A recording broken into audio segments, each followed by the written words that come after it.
السلام علیکم اسٹوڈنٹ، امید ہے کہ آپ سب خیریت سے ہوں گے۔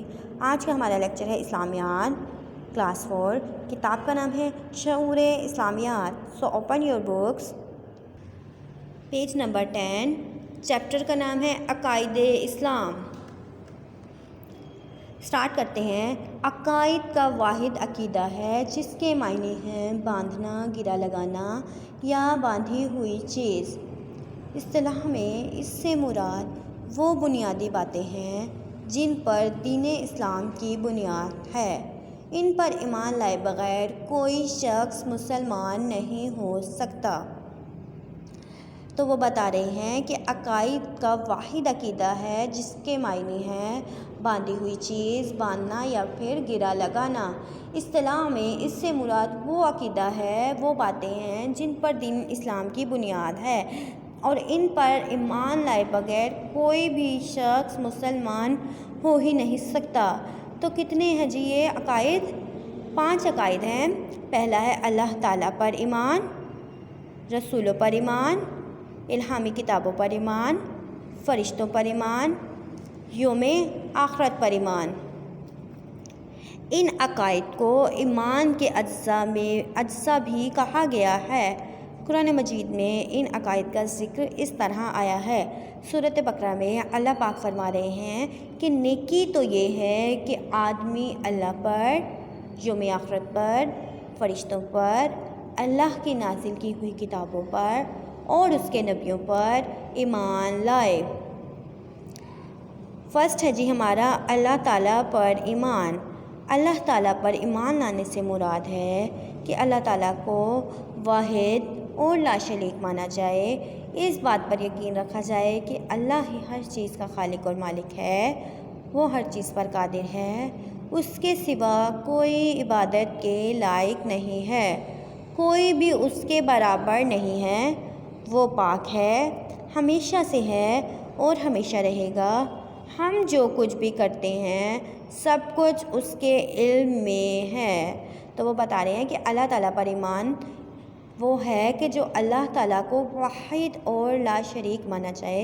اس بات کا یقین کیا جائے کہ اللہ اکیلا ہے، واحد ہے، اکیلا ہے، وحدہ لا شریک ہے، اور اس بات پر بھی یقین رکھا جائے کہ ہر چیز کا خالق، ہر چیز کا پیدا کرنے والا، ہر چیز کا مالک صرف اللہ پاک کی ہی ذات ہے، ہر چیز پر وہی قادر ہے اور اس کے علاوہ کوئی بھی عبادت کے لائق نہیں ہے، کوئی بھی اس کے برابر نہیں ہے، وہ پاک ہے، ابتدا سے ہے اور انتہا تک رہے گا۔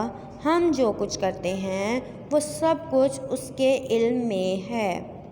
نیکسٹ ہے جی رسولوں پر ایمان۔ اللہ تعالیٰ نے انسانوں کی ہدایت اور رہنمائی کے لیے تقریباً 1,24,000 نبی اور رسول بھیجے۔ ان تمام رسولوں پر ایمان لانا اور ان کو برحق ماننا ضروری ہے۔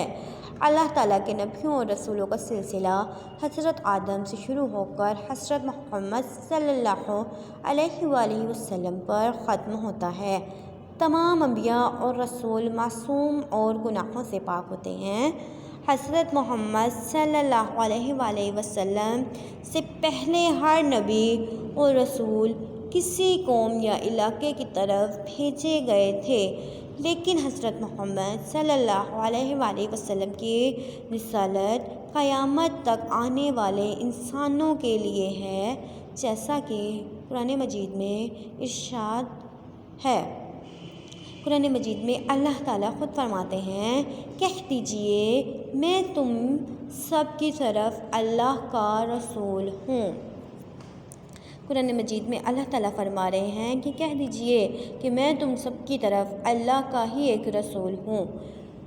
رسولوں پر ایمان وہ ہے کہ اللہ تعالیٰ نے تمام عالم اسلام کی ہدایت اور رہنمائی کے لیے 1,24,000 پیغمبر بھیجے تھے، اور ان تمام رسولوں پر ہمیں ایمان لانا بہت ضروری ہے۔ اللہ تعالیٰ کے نبیوں اور رسولوں کا سلسلہ تو حضرت آدم سے لے کر حضرت محمد صلی اللہ علیہ وسلم پر ختم ہوا تھا، اور یہ پاک رسول اور نبی اللہ تعالیٰ نے بھیجے ہماری رہنمائی کے لیے، ہماری ہدایت کے لیے۔ حضرت محمد سے پہلے ہر نبی اور رسول کسی قوم یا علاقے کی طرف بھیجے گئے تھے۔ حضرت محمد سے پہلے جتنے بھی نبی تھے، رسول تھے، وہ کسی علاقے کی طرف بھیجے جاتے تھے، لیکن حضرت محمد صلی اللہ علیہ وسلم کی جو رسالت، جب حضرت محمد صلی اللہ علیہ وسلم کو اللہ پاک نے دنیا میں نبی بنا کر بھیجا، تو ان کی جو رسالت ہے وہ قیامت تک، آج سے لے کر قیامت تک جتنے بھی انسان آئیں گے سب کے لیے ایک جیسی ہے۔ اور اس بات کا بھی ذکر قرآن پاک میں بھی خود کیا گیا ہے کہ اللہ تعالیٰ کا ہی ایک رسول تم میں سے ہی ہے جو اللہ کا ایک رسول ہے۔ حضرت محمد صلی اللہ علیہ وآلہ وسلم خاتم النبیین ہیں۔ حضرت محمد صلی اللہ علیہ وسلم اللہ پاک کے آخری خاتم النبیین، آخری نبی ہیں۔ آپ صلی اللہ علیہ وسلم کے بعد قیامت تک کسی اور نبی یا رسول کی ضرورت نہیں ہے، اس لیے آپ صلی اللہ علیہ وسلم پر سلسلہ رسالت، ختم نبوت ختم کر دیا گیا۔ تو وہ بتا رہے ہیں کہ حضرت محمد صلی اللہ علیہ وسلم ہمارے آخری نبی ہیں۔ آپ صلی اللہ علیہ وسلم قیامت تک کسی اور نبی یا رسول کی ہمیں ضرورت ہی نہیں ہے۔ آپ صلی اللہ علیہ وسلم پر اللہ تعالیٰ نے رسالت کا جو ختم نبوت تھا وہ ختم کر دیا سلسلہ، اس کے بعد کوئی بھی نبی، کوئی بھی رسول نہیں اب آئے گا۔ حضرت محمد صلی اللہ علیہ وسلم ہمارے خاتم النبیین ہیں، ہمارے آخری رسول ہیں۔ تھرڈ ہے جی الہامی کتابوں پر ایمان۔ اللہ تعالیٰ نے اپنے رسولوں پر کتابیں نازل کی، بہت سی کتابیں نازل کی۔ ان کتابوں کو ہم الہامی کتابیں کہتے ہیں، مطلب کہ جو کتابیں اللہ تعالیٰ نے اپنے نبیوں پر نازل کی تھی ان کتابوں کو الہامی کتابیں کہا جاتا ہے۔ اللہ تعالیٰ کی نازل کردہ کتابوں کی تعداد 4 ہے۔ بتا رہے ہیں کہ اللہ تعالیٰ نے جو کتابیں نازل کی ہیں رسولوں پر الہامی کتابیں ہیں، اور ان الہامی کتابوں کی تعداد 4 ہے، اور ان کے نام یہ ہیں توریت، زبور، انجیل اور قرآن مجید۔ ان تمام الہامی کتابوں پر ایمان لانا بہت ضروری ہے، لیکن قرآن مجید کے علاوہ کسی اور الہامی کتاب پر عمل کرنا ضروری نہیں ہے۔ تو وہ کہہ رہے ہیں کہ ان چاروں کتابوں پر ہمیں ایمان تو لانا چاہیے، لیکن جو قرآن مجید ہمارے پیارے نبی حضرت محمد صلی اللہ علیہ وسلم پر نازل کی گئی کتاب ہے، اس پر عمل کرنا ضروری ہے، اور کسی پر عمل کرنا ضروری نہیں ہے، کیونکہ یہ کتابیں ایک خاص قوم، علاقہ اور لوگوں کے لیے تھی، کیونکہ یہ کتابیں جو تھی وہ ایک خاص قوم کے لیے، ایک علاقے کے لیے تھی۔ اس لیے قرآن مجید کے علاوہ ان میں سے کوئی بھی کتاب اپنی اصل اور محفوظ حالت میں موجود نہیں ہے، کیونکہ قرآن مجید جو ہے ہمارا وہ اصل اپنی حالت میں موجود ہے، لیکن ان میں سے کوئی بھی کتاب ان حالت میں ابھی تک محفوظ نہیں ہے۔ صرف قرآن مجید ہی وہ واحد الہامی کتاب ہے جو محفوظ ہے، اور اس کی تعلیمات قیامت تک آنے والے تمام انسانوں کے لیے ہے۔ اچھا جی، نیکسٹ ہمارا نمبر 4 ٹاپک ہے فرشتوں پر ایمان۔ فرشتوں پر ایمان لانا بھی ضروری ہے، اس کے بغیر کوئی فرد مسلمان نہیں ہو سکتا۔ فرشتے اللہ تعالیٰ کی نوری مخلوق ہیں۔ حضرت محمد صلی اللہ علیہ وآلہ وسلم کا ارشاد ہے کہ فرشتے نور سے پیدا کیے گئے ہیں۔ فرشتے ہمیشہ اللہ تعالیٰ کی فرما برداری کرتے ہیں، جو حکم اللہ تعالیٰ کی طرف سے انہیں دیا گیا ہے وہ اسے پورا کرتے ہیں۔ اللہ تعالیٰ نے مختلف فرشتوں کے ذمے مختلف کام لگا رکھے ہیں۔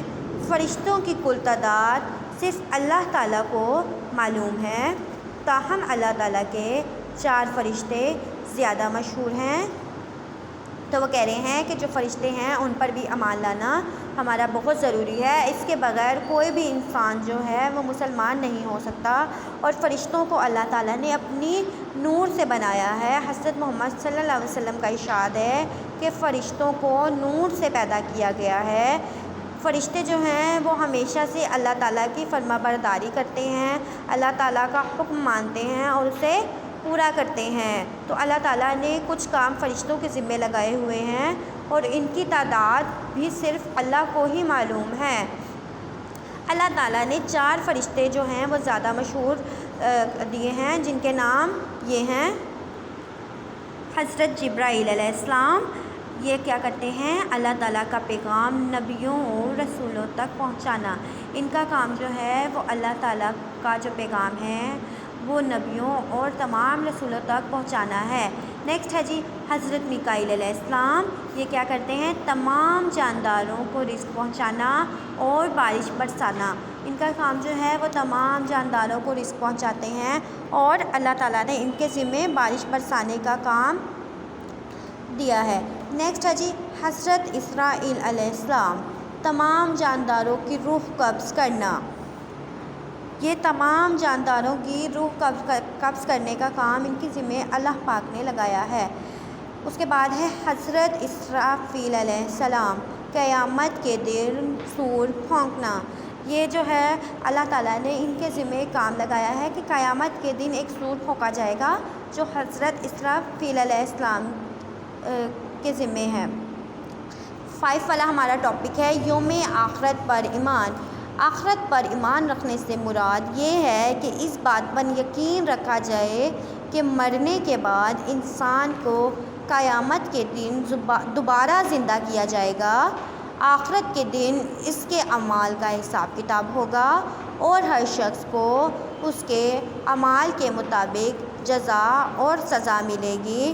جو لوگ اس زندگی میں اچھے کام کریں گے ان کو جنت ملے گی، اور جو اس دنیا میں برے کام کریں گے وہ آخرت میں دوزخ کے مستحق ہوں گے۔ تو وہ کہہ رہے ہیں کہ یوم آخرت پر ایمان وہ ایمان ہے اس بات کا یقین کیا جائے کہ مرنے کے بعد انسان کو قیامت کے دن دوبارہ زندہ کیا جائے گا۔ جب انسان مر جائے گا اس کے بعد قیامت والے دن اس کو دوبارہ زندہ کیا جائے گا۔ ہر انسان کا اعمال کا حساب ہوگا اور اس کے لیے اس کو سزا ملے گی۔ اگر آپ نے اچھے اعمال کیے ہیں تو آپ کو جنت ملے گی، اور اگر آپ نے برے اعمال کیے ہیں تو آپ آخرت میں دوزخ کے مستحق ہوں گے۔